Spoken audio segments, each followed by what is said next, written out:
السلام عليكم ورحمة الله وبركاته. ازيكم عاملين ايه؟ ان شاء الله يا رب تكونوا بألف خير. النهاردة هعمل معاكم طريقة البط بطريقة مختلفة جدا عن الطريقة المعتادة. احنا متعودين دايما بنعمل البط يا اما مسلوق يا اما محشي يا اما بالبرتقال. النهاردة انا هعمله بطريقة كباب الحلة، طريقة سهلة جدا وبسيطة، بس النتيجة زي ما انتم شايفين كده وريحتها والله وهم وهم وهم. وفي الاخر كده بحط فيها كمان حتة فحم كده وبغطي عليها.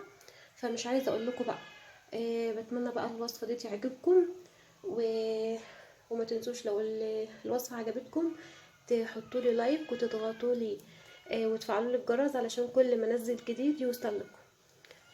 جربي بقى معايا الطريقه دي وامشي معايا خطوه بخطوه وانت مش هتندمي ان شاء الله. يلا بقى نكمل بقيه الوصفه. دلوقتي كده انا معايا بطه كده مقطعاها، غسلها كويس ومقطعاها كده وعامله فيها كده بس فتحات بالسكينه. معايا فلفل الوان، معايا كده حوالي 5 6 بصلات كده كبار مقطعاهم قطع صغيره، ومعايا التوابل بقى كده فلفل اسمر وبابريكا وملح وزعتر وكزبره ناشفه. تمام كده.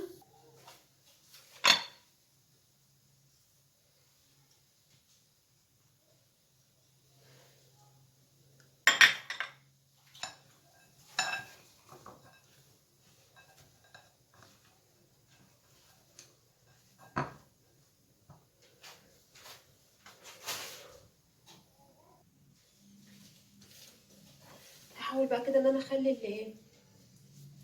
انا اخلي المكونات دي كلها تخش في التوابل دي كلها تخش في قلب البصل كده.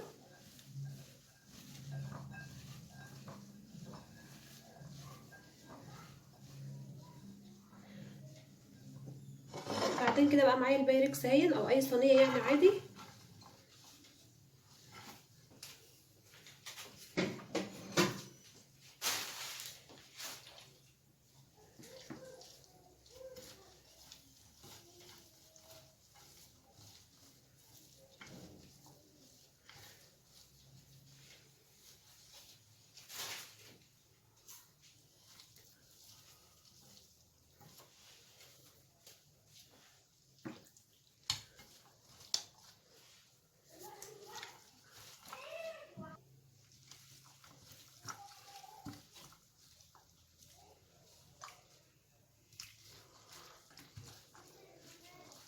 احاول ان انا كده ادخل البصل كده بالتوابل في قلب تحت الجلد كده وفي قلب الفتحات اللي انا عاملاها في البط.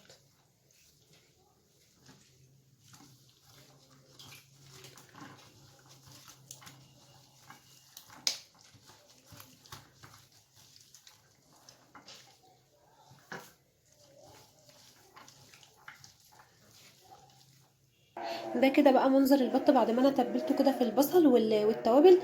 هدخله كده بقى في التلاجة حوالي نص ساعة وبعد كده هطلعه. كان عدى ساعة. معايا بقى دلوقتي طاسة كده او جريل على النار، حطيت فيها كده مكعب زبدة واحد. هنزل انا كده بقى بالبط كده، اخلي الجلدة هي اللي لازقة هي اللي على الجلد في الزيت يعني. الطريقة دي هتخليها تطلع كل الدهون اللي فيها، مش هتخلي فيها ولا الا نسبة بسيطة جدا.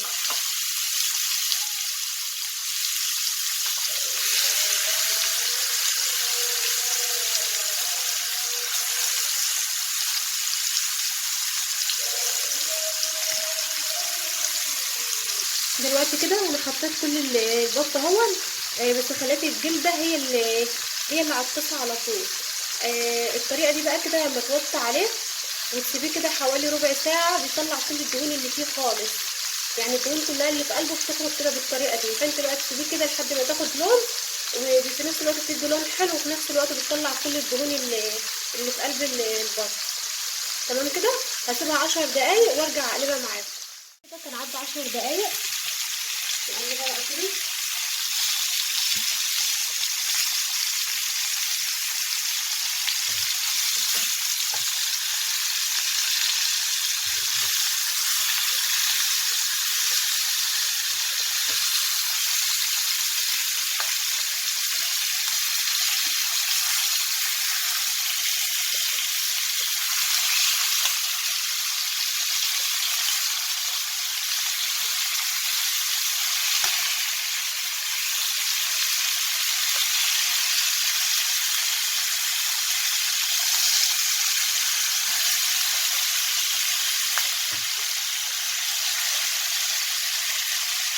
ههدي بقى عليها كده كمان 10 دقايق وبعدين ارجع لك.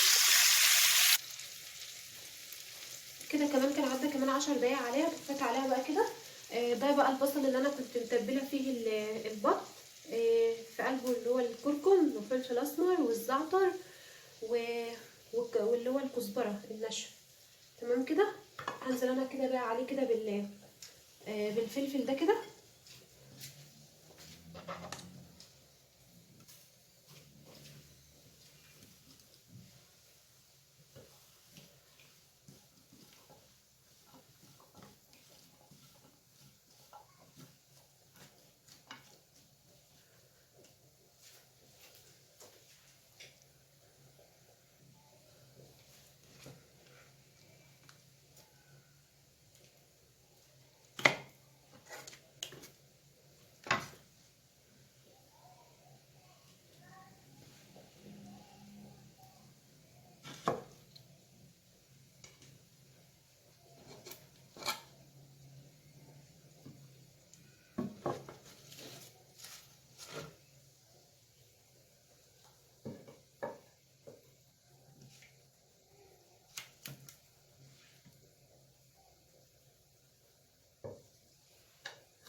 دي بقى كل الدهون اللي طلعت منه داخله بقى اللي نشفت كده في الطاسه.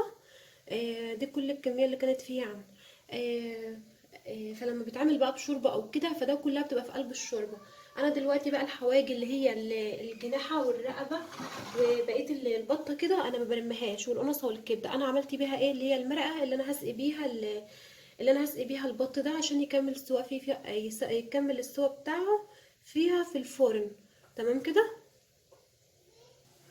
ده بقى كده الشوربه اللي انا عملتها من الرقب والكبد والقوانص والحاجات اللي زي دي. هنزل انا كده بقى عليه كده.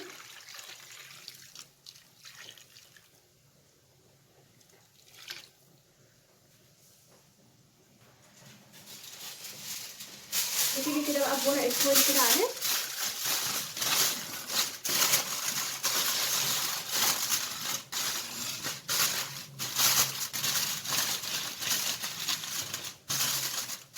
وبتدخليها الفرن بقى ايه حوالي ساعه كده هتكمل السوا بتاعها في الفرن. تمام. هسويها بقى وارجع لكم. ده كده بقى شكلها بعد ما طلعت من الفرن اهي. الميه اللي فيها قلت خالص، ما عادش الا نسبه بسيطه كده. انا مش هحمر وشها، انا هكتفي كده باللون بتاعها ده. بس هعمل ايه كمان خطوه بس كده. هجيب كده بقى ايه اي حاجه كده فيها نقطه زيت واحده. معايا كده حته فحم ولعه اهي.